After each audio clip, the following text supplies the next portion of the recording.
Olá, este é o seu Sindicato em Ação, um programa em parceria da TV Sindifisco RS com a TV Urbana. Nós estamos nos canais 55.1 UHF e 11 da NET. Também estamos nas redes sociais, como você sabe bem, no YouTube, tanto da TV Sindifisco RS quanto da TV Urbana. E também no Facebook.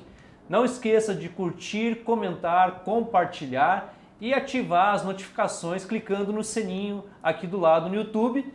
E claro, também se inscrever no nosso canal para você sempre ficar por dentro de cada vídeo novo que a gente postar. Porque como você sabe, todos os assuntos aqui são muito pertinentes à sua vida e à vida de todas nós.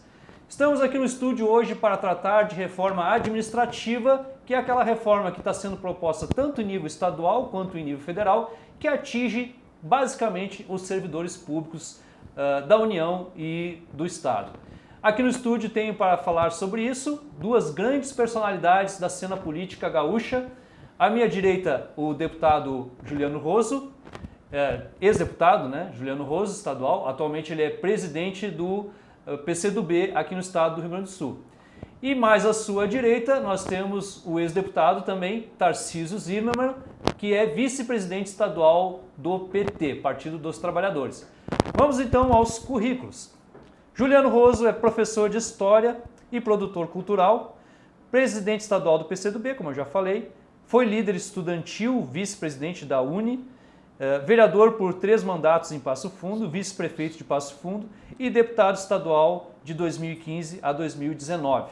E à sua direita, o ex-deputado Tarcísio Zimmermann, deputado federal por 3 mandatos, secretário do Trabalho, Cidadania e Assistência Social no governo de Olívio Dutra, de 99 a 2002, foi prefeito de Novo Hamburgo de 2009 a 2012, isso? Exatamente. Presidente da Corsan e também deputado estadual na última legislatura. Sejam muito bem-vindos ao nosso estúdio, é uma grande honra, satisfação aqui para o Sindicato em Ação tê-los presentes. E estamos aí com essa reforma administrativa, ampla reforma, profunda reforma, talvez a maior dos últimos anos, que eu tenha conhecimento, pelo menos, que atinge os servidores públicos de um modo geral. Acho que é uma reforma até maior do que aquela que foi encaminhada pelo governo Brito, anteriormente ao governo Olívio Dutra. E, como não poderia deixar de ser, estamos tendo uma grande reação dos servidores públicos, e até mesmo angariando apoio da opinião pública, como a gente tem visto que é o caso dos professores, né? Até alguns setores da grande imprensa aqui do Estado apoiando as reivindicações dos professores em contrariedade ao novo plano de carreira encaminhado pelo governo Leite. Buenas, vamos começar então pelo nosso nobre ex-deputado Tarcísio Zimmermann, falando sobre esse pacote. Vocês estavam agora há pouco, está tendo um movimento, uma mobilização hoje chamado Dia D, né? Grande mobilização dos professores, também vai ter uma Assembleia Geral da Segurança Pública hoje, servidores da segurança, justamente para tratar do pacote. E os dois ex-deputados estão aqui vindo justamente dessa mobilização, né? Aproveitamos o embalo para já pegá-los nessa passagem. Tarcísio Zimmermann. Na verdade, tu falaste há pouco que uma saudação primeiro aos telespectadores, uma alegria vir aqui nesse programa, às vezes eu assisto ele pelas redes sociais. Saudar aqui o Juliano. E tu falaste fora do ar antes que é difícil de encontrar alguém que defenda esse pacote para vir aqui na TV, enfim, para vir aqui fazer um debate. Nós temos tentado, mas está difícil. Na verdade, não é só tu. Em todos os programas que a gente tem ido, a queixa dos radialistas, enfim, dos apresentadores é a mesma. Não há quem defenda, não há quem se disponha a defender, porque não é apenas uma ampla reforma, ela é uma reforma, digamos assim, covarde, é uma reforma muito dolorosa para os servidores públicos. Não à toa é chamado o pacote da morte, né? Porque efetivamente, de uma penada só, o governo desconstitui praticamente todas as conquistas que os servidores de todas as áreas tiveram ao longo da história de lutas do funcionalismo do Rio Grande do Sul. E é mais ainda, os servidores eles terão perdas objetivas, quer dizer, não é só o fato de que fazem 5 anos que não há nenhuma reposição salarial para nenhum servidor do Estado do Rio Grande do Sul, né, ao menos os do Poder Executivo, eles ainda terão perdas objetivas, quer dizer, os 20 bilhões que o governador anuncia que ele quer poupar neste pacote, ele poupa integralmente em cima dos servidores. 8 bilhões cortando os avanços que os servidores têm direito pelo atual plano de carreira e outros 12 bilhões, os números são 8, quase 9 dos avanços e 11, um pouco mais de 11 das contribuições previdenciárias que incidirão sobre os aposentados, que hoje não. Então veja o caso de uma professora. Ou seja, não é só economia, não é só poupar, também vai arrecadar mais os servidores. Na verdade, ele vai cortar dinheiro, ele vai... Pega o caso de um servidor aposentado, ele está há 5 anos sem receber nenhuma reposição, ele perdeu, vamos dizer assim, 35% já do seu poder de compra. Agora ele vai ter que dar uma contribuição sobre o rendimento de aposentadoria dele à Previdência do Estado de 14% no mínimo, e isso significa que ele vai perder em 5 anos 50% da sua renda. Quer dizer, isso não é pouca coisa, a gente tem que imaginar isso. Qualquer um de nós que vive de salário tem que imaginar o que é tu ter, vamos dizer assim, estruturalmente, não é hoje, né? Mas é permanentemente uma perda de 50% da tua renda. E é isso que o Leite está tentando impor aqui ao Estado do Rio Grande do Sul, e isso justifica essa enorme mobilização da qual nós participamos, mas que eu acho que deveria ser, inclusive, muito maior, porque, vamos dizer assim, se a gente fala dos aspectos das perdas do pacote, a gente tem que pensar nisso também em termos de serviço público. Isso é a morte do serviço público. E quem é que precisa do Estado? Quem é que precisa da saúde, da educação, da segurança, enfim, das coisas funcionando? Quem precisa disso é o povo mais humilde, né? Então, esse povo mais humilde não vai mais ter universidade, porque, obviamente, esse jovem vai ter uma educação de péssima qualidade. Depois nós vamos falar um pouco mais dos professores. Vai ter uma educação de péssima qualidade, vai ter uma saúde ainda mais precária do que já é, vai ter uma segurança ainda mais precária. Isso é o povo humilde. Então, eu acho que até deveria haver muito mais mobilização. As pessoas precisam acordar. Interessa as pessoas terem saúde pública. Interessa as pessoas terem educação pública. Se não for isso, milhões e milhões vão perecer nessa perspectiva de não terem mais oportunidades. Ex-deputado Juliano Roso, sua perspectiva sobre esse pacote, seus principais destaques. Bom, primeiro saudar você, Christian, cumprimentar aqui o Tarcísio, né, saudar todos que estão nos acompanhando. Em primeiro lugar, é preciso ter claro que uma parcela da política do Rio Grande do Sul só sabe governar o Estado se for para desmontar o Estado. Essa é uma realidade que nós temos que, de uma vez por todas, tomar consciência disso, né? Nós optamos na última eleição para governo do Estado entre duas candidaturas que, na síntese, eram a mesma coisa, né? O Eduardo Leite é o Sartori novo, é o Sartori renovado, é o Sartori mais jovem.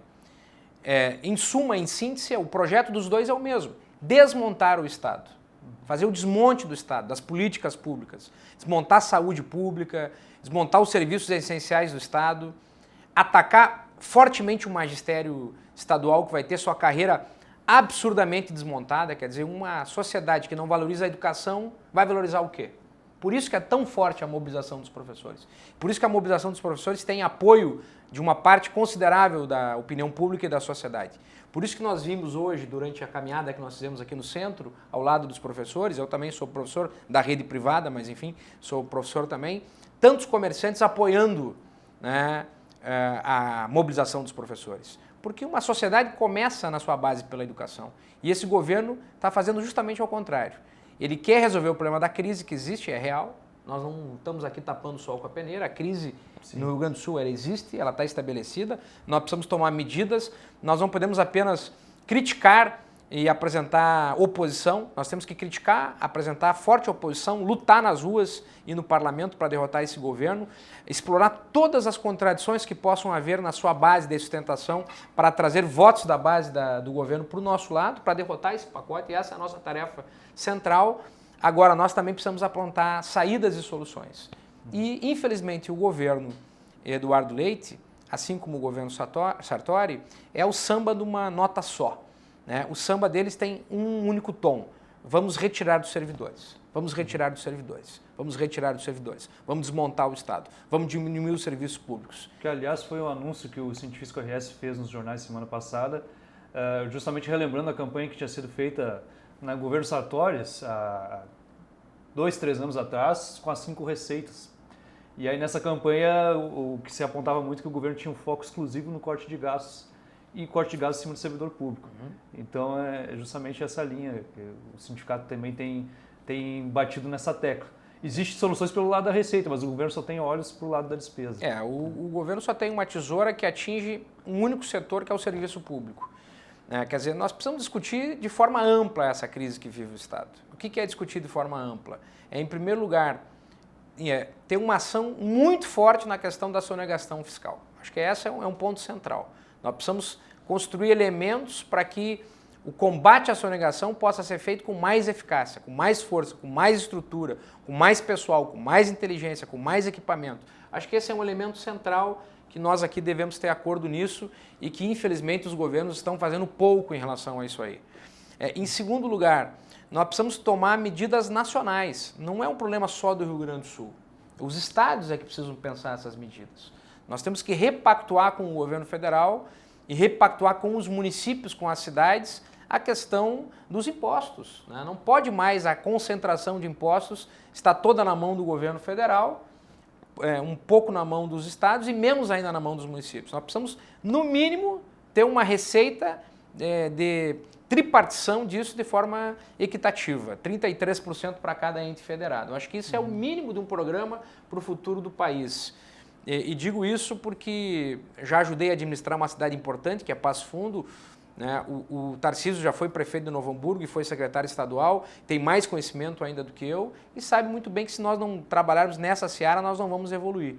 E a terceira questão é essa questão da dívida, que ainda não está sendo cobrada, porque tem uma medida judicial em cima disso, mas que logo vai estourar, que nós precisamos repactuar também com o governo federal. Então nós precisamos ter uma saída conjunta dos estados para essa questão. O meu partido, o PCdoB, governa um estado importante, que é o estado do Maranhão, que tem feito o contrário, Christian, que tem feito mais investimento público, mais obra. O governador Flávio Dino, a cada 3 dias, inaugura ou uma obra nova ou uma reforma de uma escola, de um posto de saúde ou uma obra estadual. Quer dizer, para incentivar a economia a crescer, é preciso que o Estado seja indutor da economia, que o Estado seja o incentivador da economia. É isso que nós estamos fazendo no Maranhão. E eu acho que isso, Juliano, eu acho que essa experiência do Maranhão é importante, mas exatamente essa é a 4ª grande questão que nós precisamos enfrentar para enfrentar a crise. Quer dizer, sem crescimento econômico, sem que... Bom, e quando é que a gente ouve o governador Leite? O governador Eduardo Leite, ele levou meses para nomear o secretário de Desenvolvimento Econômico do Estado do Rio Grande do Sul. Meses ele levou. Significa que a questão do desenvolvimento nunca foi uma plataforma. E nomeou um secretário que, com todo respeito,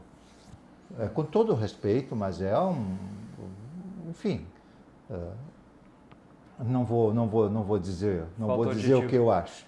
Não vou dizer o que eu acho, mas com todo respeito, não tem nenhuma estatura para coordenar uma área que é uma área complexa, fundamental, estratégica, que é o desenvolvimento do Estado do Rio Grande do Sul.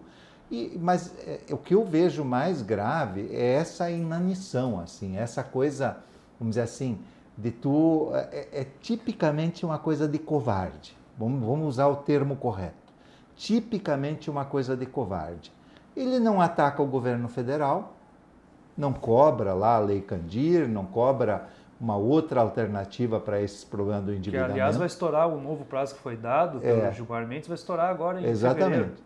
Não cobra isso do governo federal, porque o governo federal é o governo federal, é mais forte. O projeto tá Ele parado. não cobra dos empresários que sonegam, né?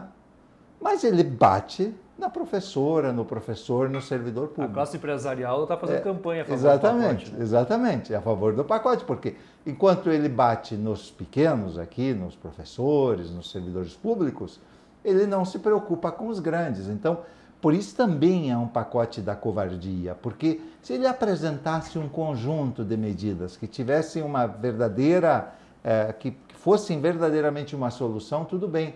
Mas ele não apresenta isso. Ele, na verdade, apresenta apenas uma meia solução, né? Uma meia solução, claro que pesadíssima sobre os servidores, mas que, vamos ser honestos, não vai resolver a crise do Estado.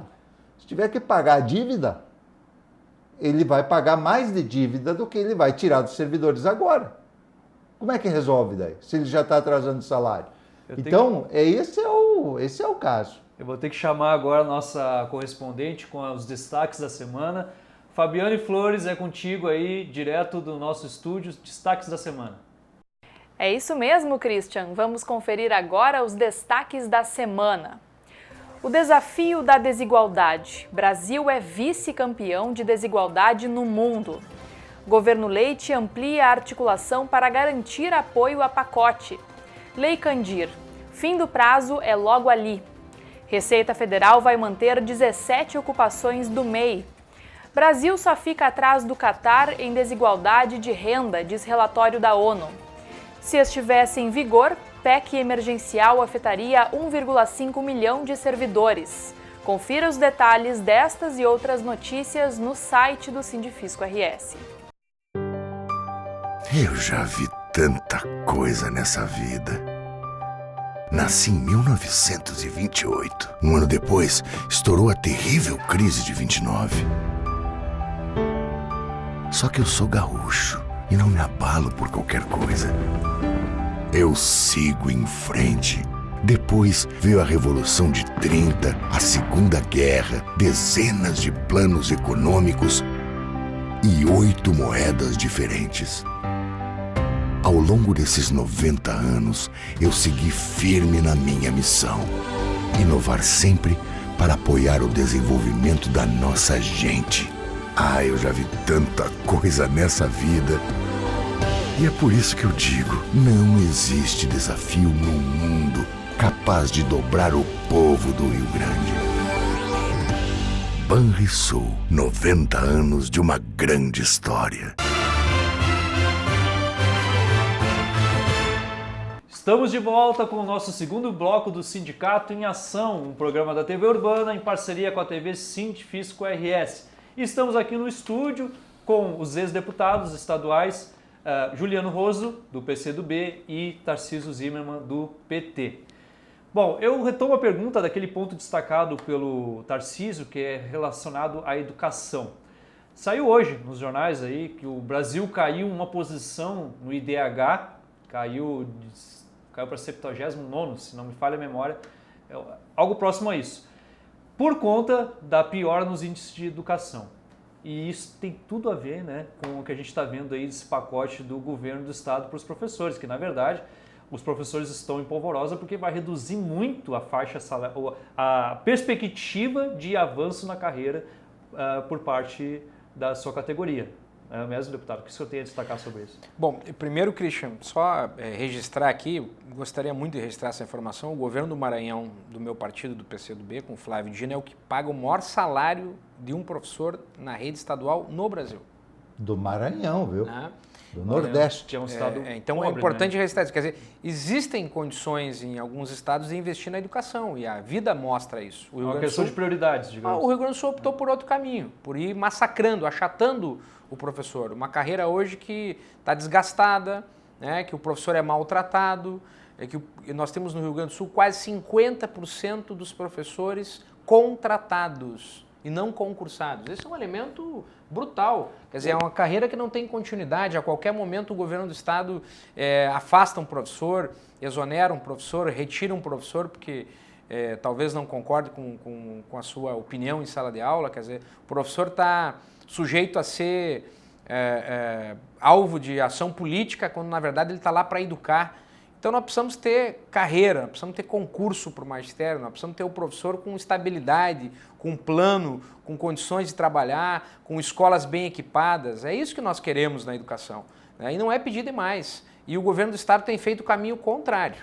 Insiste em contratar professores, muitas vezes demitindo os professores no período de férias para não pagar aquele período que ele não está em sala de aula. Ele ganha como um professor horista, na verdade, como se fosse um professor horista, sem vínculo empregatício. E agora esse pacote que é o tiro de misericórdia do magistério.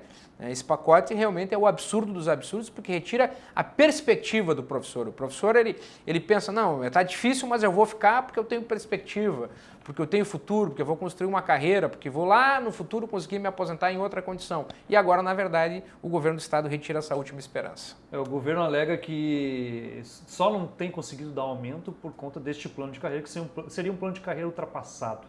O que vocês têm a dizer sobre isso? Na verdade, é importante que a gente diga aqui os números. Eu não gosto muito de usar números em debates assim de TV, mas é importante que a gente lembre que hoje um professor, ele inicia ganhando R$ 2.557, um professor com nível superior, trabalhando 40 horas em sala de aula, 40 horas. É um salário baixo. É um salário miserável, R$ 2.557 para um sujeito que tem nível superior e que enfrenta uma galera que a gente sabe que não é mole. Não, e que a gente sabe que o trabalho de professor não se resume à sala de aula. Exatamente, depois ele tem que corrigir prova, tem que preparar aula, tem que, enfim. Sim. Então, é isso, R$ 2.557. Com o atual plano de carreira, se o professor fizer 30 anos, por exemplo, de permanência no Estado, e fizer, depois da faculdade, uma pós-graduação e um doutorado, ele pode se aposentar pelo atual plano por R$ 5.246, que, vamos dizer assim, vamos combinar para um sujeito que tem pós-graduação e doutorado e 30 anos de trabalho, é um salário bem humilde. Bem humilde. Imagina aquele promotor lá daquele procurador público lá de Minas Gerais que dizia que um salário de 29 mil era uma mixaria. Não dava para passar o mês. Não dava para passar o mês. Um professor, então, ele tem essa perspectiva de se aposentar ganhando esses 5.246. O que propõe o Leite agora? Que o salário de ingresso seja o mesmo, né? E que o professor, no máximo, vá se aposentar por R$ 3.887,30. Mas não é por 3.887, porque sobre esses 3.887, ele vai, se ele quiser manter o plano de saúde do IP, ele vai descontar em torno de R$ 400 de plano de saúde do IP, e ele vai ter que descontar os 14% de previdência. Então, ele vai se aposentar por algo como dinheiro líquido, R$ 2.800.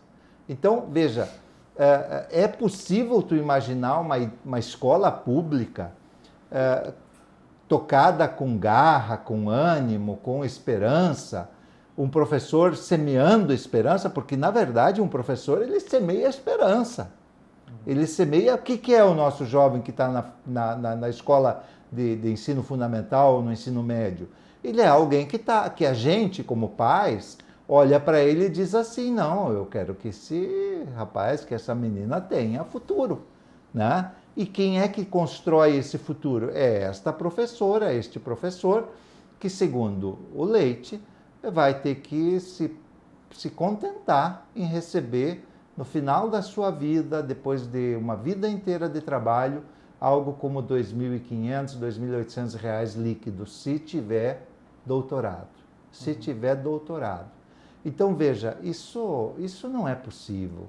E a mesma coisa, na verdade, em proporções diferentes, ocorre com os brigadianos, ocorre com os servidores das outras áreas do Estado, que também todos eles, na verdade, todos eles serão podados num conjunto de direitos que em 10 anos representam 20 bilhões de reais. Significa tirar 2 bilhões de reais por ano de uma folha que custa 12 bilhões hoje. Hoje, a folha dos servidores custa em torno de 12 bilhões. não só do executivo, juntando todos os servidores do legislativo, do judiciário, cerca de 12 bilhões. Tu tira 2. Quanto é 2 bilhões de 12? Tu, na verdade, está tirando dos servidores quase 10% imediatamente. Esse servidor que está há 5 anos sem ganhar pilinha de aumento. Por ano, né? É. São valores anuais. Por ano. Está tirando 10% do salário, da massa salarial de todos os servidores. E aí, a gente comentava aqui fora do ar, às vezes a gente não consegue entender a cabeça de certas pessoas. O pai e a mãe que tem a criança na escola, se ela está apoiando esse pacote, eu sinceramente eu acho que é um pai que não olha para o seu filho. Que é uma mãe que não olha para o seu filho.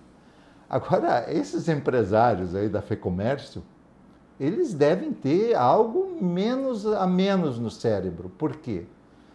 Porque quando tu tira dinheiro dos professores, tu está fazendo o quê? Tu está tira dinheiro dos servidores, está fazendo o quê? Isso não é um aplicador da bolsa? Só o sujeito que vai lá comprar uma bolsa, vai lá comprar um sapato. E esses caras apoiando isso, um governo que está tirando quem vai comprar deles. Não merecem mesmo sobreviver, entende? É duro ter que dizer isso, mas esse é um tipo de empresário com uma visão que é realmente tão míope que é assustador. Agora, essa perspectiva, Juliana, existe não só aqui no Rio Grande do Sul, parece que tomou conta também da equipe econômica do atual governo federal e é algo que a gente vê se fazer mais do mesmo, ou seja, é quase que uma repetição do que nós tínhamos no governo anterior do Michel Temer. Focado novamente, teve a PEC dos gastos, reforma trabalhista, reforma da Previdência e agora o Rodrigo Maia, o presidente da Câmara, disse que a prioridade para o ano que vem vai ser a reforma administrativa, que mais uma vez vai incidir exclusivamente sobre servidores públicos. E aí eu te pergunto o seguinte, tem sentido esse tipo de política? A quem atende esse tipo de política? Que repete fórmulas, porque quando nós tivemos a PEC dos gastos se dizia, depois da PEC dos gastos o Brasil vai avançar. Aí não avançou. A reforma trabalhista o Brasil vai avançar. Aí não avançou. Reforma da Previdência vai avançar. Não está avançando. O dólar está subindo, tem risco inflacionário mais uma vez. E aí eu te pergunto, tem sentido insistir numa política que não está dando certo? Me parece que tu pegou no ponto central agora, Christian, aí, né? Esse projeto de desmonte dos serviços públicos, ele não é uma exclusividade do governador Eduardo Leite e há uma força muito presente do governo federal para que os estados, para receberem determinadas ajudas do governo federal, tomem esse tipo de medidas. Então, quer dizer, já tem a vontade que é natural, vamos dizer, o PSDB é um partido com essa visão. Né? O PSDB tem uma visão da diminuição do papel do Estado. Né? Aí vem o governo federal, que diz que os governos estaduais, para terem determinadas ajudas, têm que cumprir uma cartilha, tem que rezar uma cartilha, que é essa cartilha da diminuição do papel do Estado, um governo federal absolutamente amador, né? Um governo federal absolutamente desqualificado. Né? O governo do presidente Jair Bolsonaro é uma das piadas de mau gosto, das piores que nós tivemos no país nesse último período. É uma desqualificação geral. Né? É um governo que gasta mais tempo brigando internamente, não é nem com a oposição, Tarcísio, é brigando internamente, do que provavelmente realizando algum projeto de construção de um futuro. Agora mesmo, um mês de briga para ver se iam ou não iam na posse do presidente eleito da Argentina. Quer dizer, a Argentina é um parceiro econômico do Brasil. Por outro lado, na área econômica, está se avançando naquelas reformas, essas que eu mencionei, está sendo efetivo naquilo que se propõe. Né? Corte de vitorioso naquilo que se propõe. Reduzir o Estado. Né? Vitorioso naquilo que se propõe. Sim. Quer dizer, o Paulo Guedes é o cara que está construindo uma agenda que o governo apresenta que está sendo vitoriosa, que está... Tem repercussão no Congresso, o Congresso está apoiando. Na verdade, o Centrão, né, que é, vamos dizer assim, o que dá o tom do Congresso Nacional, ele tem feito oposição ao governo Bolsonaro nas questões mais políticas, né, questão democrática, o Centrão tem resistido em algumas questões, na questão da pauta dos costumes, o Centrão tem resistido, na questão ambiental, o Centrão tem resistido, né, junto com a oposição. Agora, quando vem a pauta eminentemente econômica, o Centrão adere a essa agenda neoliberal, extrema, ultra neoliberal, que é imposta hoje. Então isso é claro, né? E tu falou muito bem, quer dizer, é uma mentira atrás da outra. Vamos fazer a PEC do teto dos gastos. Fizeram e não resolveu, né? Congelando por 20 anos os serviços públicos no Brasil. Vamos agora aprovar a reforma trabalhista. Fizeram, vai gerar mais emprego. O desemprego no Brasil é brutal, é maior do que nunca. E não só o desemprego, mas o subemprego. Pessoas que estão numa situação extremamente difícil, trabalhando, praticamente escravizadas por alguns aplicativos, né? Pessoas que não têm mais carteira assinada, que estão trabalhando por conta. Não é só o desempregado, existe também aquele desalentado que nem mais procura emprego, que não tem mais força para procurar um emprego. E com mudanças tecnológicas que estão vindo cada vez mais, que vão radicalizar na questão do desemprego. Né? E ao mesmo tempo que as pessoas são mais desempregadas e não conseguem procurar um emprego, diminuem as políticas sociais. Que muitas vezes serviam como amparo, né, como um colchão, né, para esse impacto do desemprego na sociedade brasileira, vai diminuindo as políticas sociais. Então, depois disso, a reforma da Previdência. Quer dizer, isso vai ter a curto prazo, a médio prazo, um impacto brutal, porque é isso que o Tarcísio falava, né? O servidor público, ele em muitos casos é o sustentáculo de famílias e de cidades. Né? O serviço público ele funciona como o que movimenta a economia, movimenta o comércio, movimenta o supermercado, a loja de roupa, a loja de calçado, né? A floricultura, os restaurantes e bares. Quer dizer, o poder aquisitivo que vai ser perdido no funcionalismo do Rio Grande do Sul é brutal. Aí vem mais a questão da perspectiva da aposentadoria das pessoas demorar para se aposentar ou nunca se aposentar. Então isso nas pequenas cidades vai ter um impacto gigantesco. Aí vem mais uma PEC ainda, que é acabar com os pequenos municípios. Aqui o Rio Grande do Sul vai ter um impacto gigantesco do fim de pequenas cidades e pequenos municípios se isso for aprovado. Então isso também, de certa forma, houve, claro, naquela época, naquele período dos final dos anos 80 e início dos anos 90, né, uma certa liberalização da criação de novos municípios, mas os municípios estão aí, você não pode simplesmente do dia para a noite apagar, como é o caso do Rio Grande do Sul, mais de 100 cidades do mapa. Né? E a criação dessas cidades, por outro lado, foi o que fez aquilo se desenvolver. Seriam até hoje pequenas comunidades se não fosse a transformação de município. Então você vê que é uma avalanche brutal, por isso que eu digo, é o desmonte do Estado brasileiro. Tem a PEC emergencial também, que foi protocolada, né? Que inclusive prevê que a redução do salário dos servidores, caso seja ultrapassado 95% do limite estabelecido pela Lei de Responsabilidade Fiscal. Se as despesas passarem de 95% da receita, é isso? Não, de 95% do limite. Hoje o limite é 54%. Se tu ultrapassar, digamos, 95% de 54%, tu já pode começar a ter esse tipo de medida. Pode reduzir até 25% com redução respectiva da carga horária. Exatamente. Né? Mas eu acho que o Juliano aborda bem esse tema mais nacional, esse tema. Eu acho que nós estamos aqui num programa que é de trabalhadores, de um sindicato de trabalhadores públicos. Sim. E um dos temas mais recorrentes aqui no Brasil é exatamente isso. Os servidores públicos são um bando de privilegiados e os servidores públicos, a máquina pública é muito inchada. Em acréscimo a isso, nós temos também um ataque aos sindicatos, ao sindicalismo. Está sendo falado agora pelo secretário do Trabalho em reforma sindical. Também. Exatamente. Mas eu queria convidar os nossos telespectadores a procurarem no Google. Isso dá para digitar ali, todo mundo já hoje em dia sabe procurar coisas. Digita, por exemplo, percentual de servidores públicos sobre o percentual da população em países. Sim. Digita isso e vai se surpreender em ver, por exemplo, que nos Estados Unidos tem mais servidores públicos proporcionalmente à população do que no Brasil. Né? De que todos os países europeus têm mais servidores públicos proporcionalmente à população do que no Brasil. Por que a gente tem tanta carência? Evidente que nós somos um país mais pobre e por conta disso nós temos muito menos dinheiro para financiar, por exemplo, saúde, educação e segurança.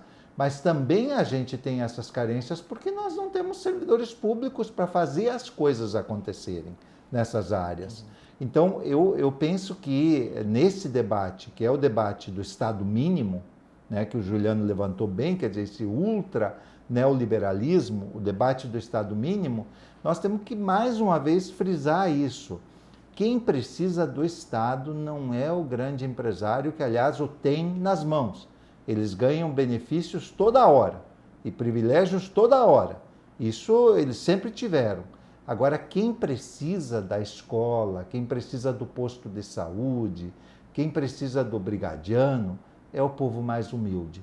E estes é que vão sofrer mais com esse pacote que eu acho, Juliano, com todas as medidas que o governo federal tomou, que foram cruéis, nada é parecido com a crueldade desse pacote. Esse pacote é muito mais cruel e por isso que a gente pode dizer que ele é um ato de covardia, porque ele bate de forma violenta, desmesurada, em servidores que só têm de ser o emprego. Estamos encerrando o nosso segundo bloco. Obrigado, ex-deputado Tarcísio. Eu tenho sempre o costume de chamar de deputado, porque foram tantas vezes. Eu sempre brinco com as pessoas que a única coisa que a gente é a vida toda é esse. A gente não consegue perder os costumes.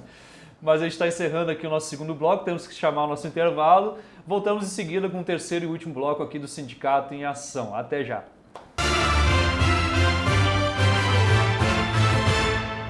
Visando a aprimorar ainda mais a comunicação com os seus filiados, o Sindifisco RS traz mais uma grande inovação, o aplicativo Sindifisco RS. Com ele, o filiado poderá estar por dentro de tudo o que acontece com seu sindicato, acessando os vídeos produzidos pela TV Sindifisco RS, as edições da revista Enfoque Fiscal, as principais notícias da entidade, os boletins semanais e ainda ficar sabendo da programação de eventos. O aplicativo também vai possibilitar o envio de comunicação direta entre diretoria e filiados.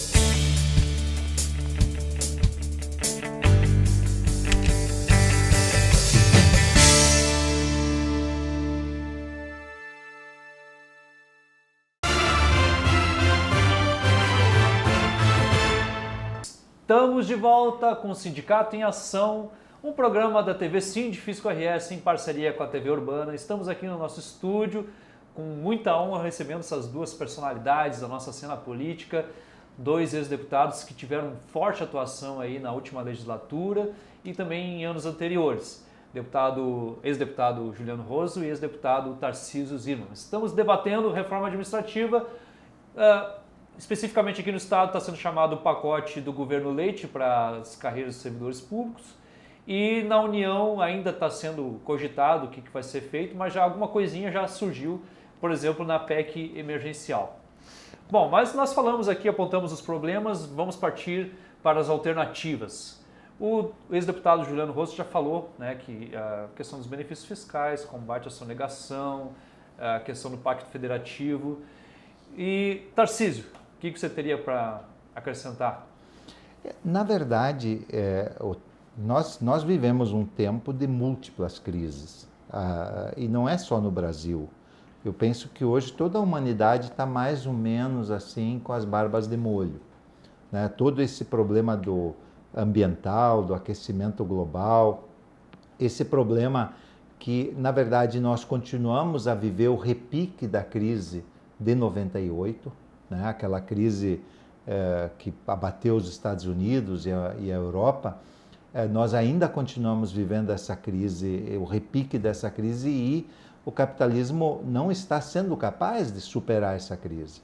Então, hoje tem um grande debate entre economistas e, enfim, estudiosos desse tema sobre quais são as alternativas. Evidentemente que para o lado dos ricos, né, para o lado dos endinheirados, a solução é essa do leite.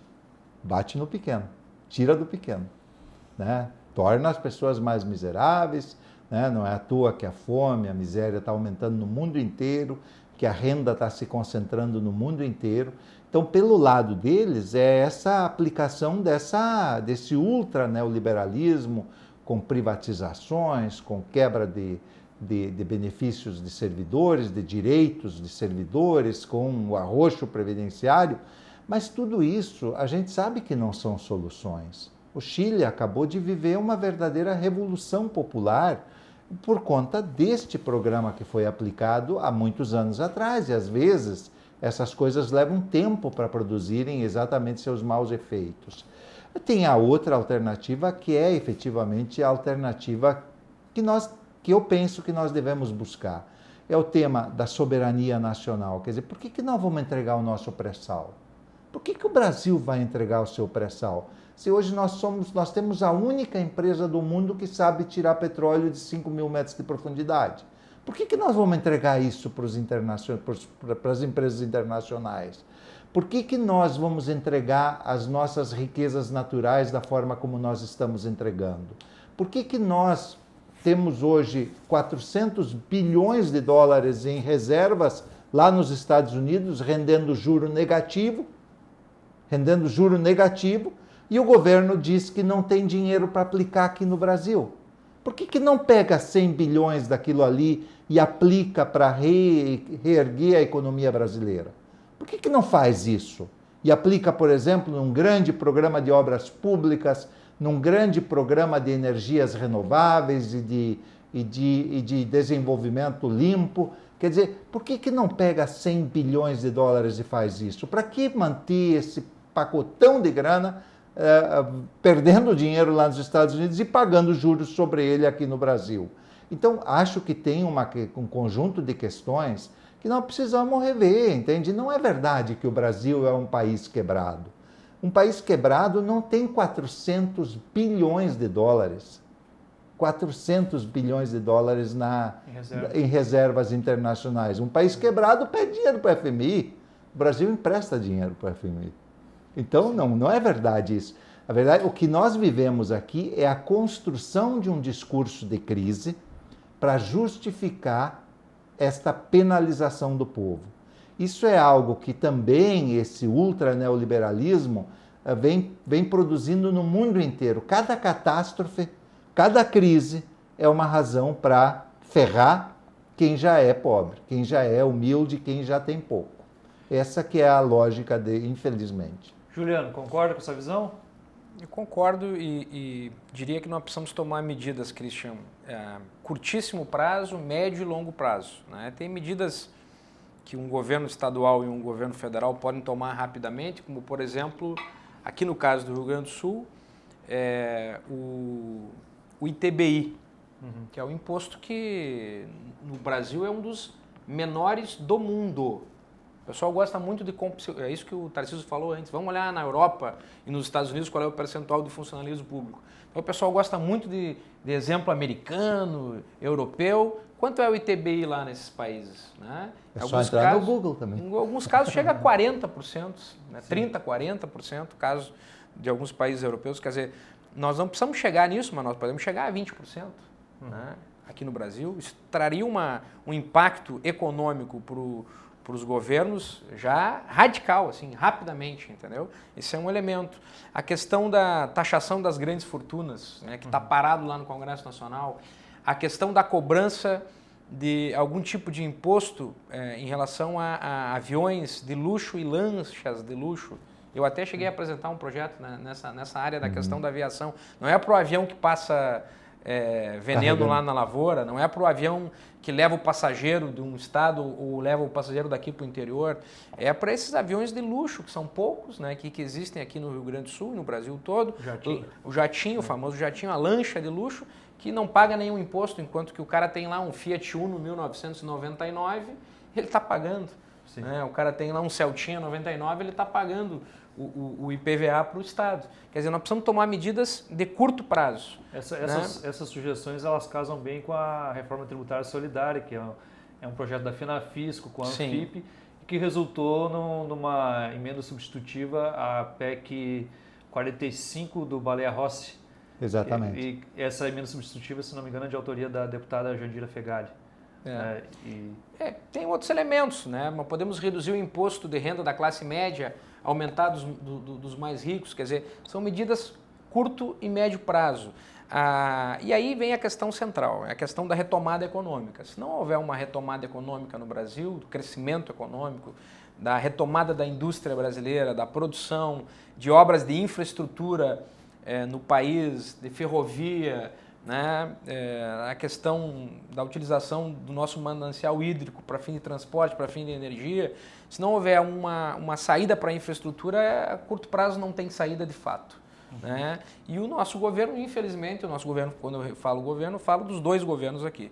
O governador Eduardo Leite poderia ter tido uma atitude, ainda dá tempo, né? Porque ele é jovem, ele está começando agora, ele poderia ter tomado uma atitude, pode tomar uma atitude de chamar os setores produtivos do Rio Grande do Sul, construir um pacto pela produção, pela geração de produção, pela retomada da indústria. Nós estamos perdendo indústrias aqui no Rio Grande do Sul, perdendo empresas que vão para São Paulo, que estão indo para Santa Catarina, que estão abandonando o estado, que estão fechando suas portas, porque não há uma política aqui no estado de desenvolvimento para o estado do Rio Grande do Sul. Nós vamos nos transformar numa grande lavoura de produção e exportação, enquanto que nós não beneficiamos esses produtos aqui no estado. Então, tem que haver uma ação muito forte do estado. O exemplo que o Tarcísio deu é muito forte, esse exemplo aí. Quer dizer, o governo demorou, se não me engano, 100 dias para nomear, ou 90 dias, eu não recordo exatamente, para nomear um secretário de desenvolvimento econômico. Né? E que não tem nenhuma vivência na área. Que, vamos dizer assim, que não é do ramo, vamos dizer assim, né? Como diz o outro, ovelha não é para mato, né? Então, quer dizer, ali tu tem que ter uma ação mais forte nessa questão. Ali tu tem que dar um exemplo, tem que mostrar o que veio de um grande projeto econômico para o Estado para alavancar a nossa economia. E a mesma coisa a nível federal. Esse exemplo das reservas internacionais é um exemplo claríssimo, né? Nós podemos construir com isso um grande projeto de desenvolvimento da nação brasileira, com o Estado tendo um papel indutor e nos aliançando internacionalmente com quem quer ser parceiro nosso. Quer dizer, não como o governo Bolsonaro quer, de bater continência para os Estados Unidos, de bater continência para Israel e depois os Estados Unidos taxar explodir com o resto das relações, brasileiras. Achar que sendo capacho de Donald Trump ele vai conseguir alguma coisa, enquanto o Trump, na verdade, tem dado nos dedos dele. Quer dizer, nós temos que fortalecer o Mercosul, nós temos que manter relação com o mundo oriental, com o mundo árabe, né? A relação com a China hoje é fundamental, porque a China é a economia que mais cresce, é a economia que mais está investindo. Mais demanda. Mais demanda, que tem vindo para o Rio Grande do Sul para fazer investimentos. Qual é a missão que o governador do estado do Rio Grande do Sul fez, ou está fazendo, ou vai fazer para a China, por exemplo, empresarial? Até agora, nada. Quer dizer, a primeira iniciativa que o governador deveria tomar é o seguinte: eu vou para a China ver o que nós podemos construir. Mas já foi várias vezes de parceria.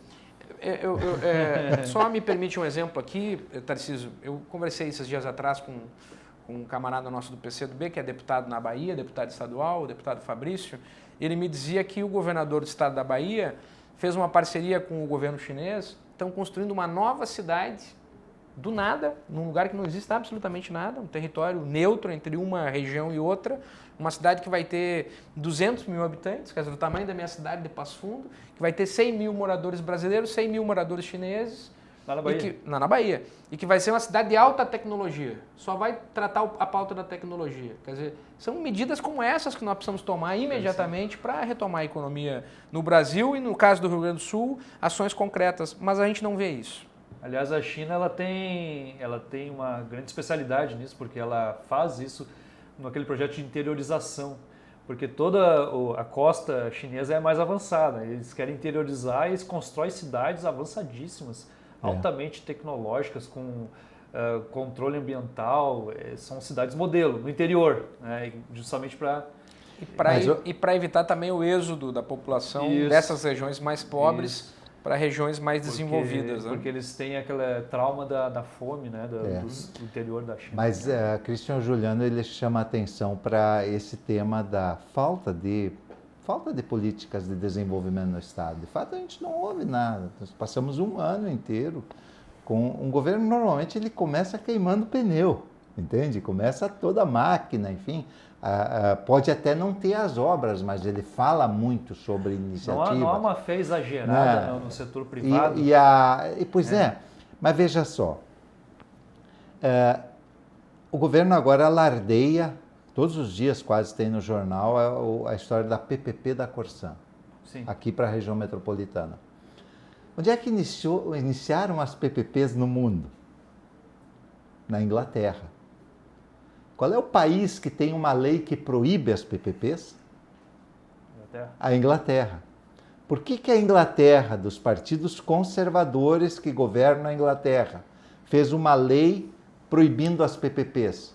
Porque eles descobriram depois de 20, 25, 30 anos de PPP que isso é uma enorme empulhação, que os custos são impagáveis e que não pode mais permitir a proliferação desse tipo de desastre financeiro para a população e para os governos.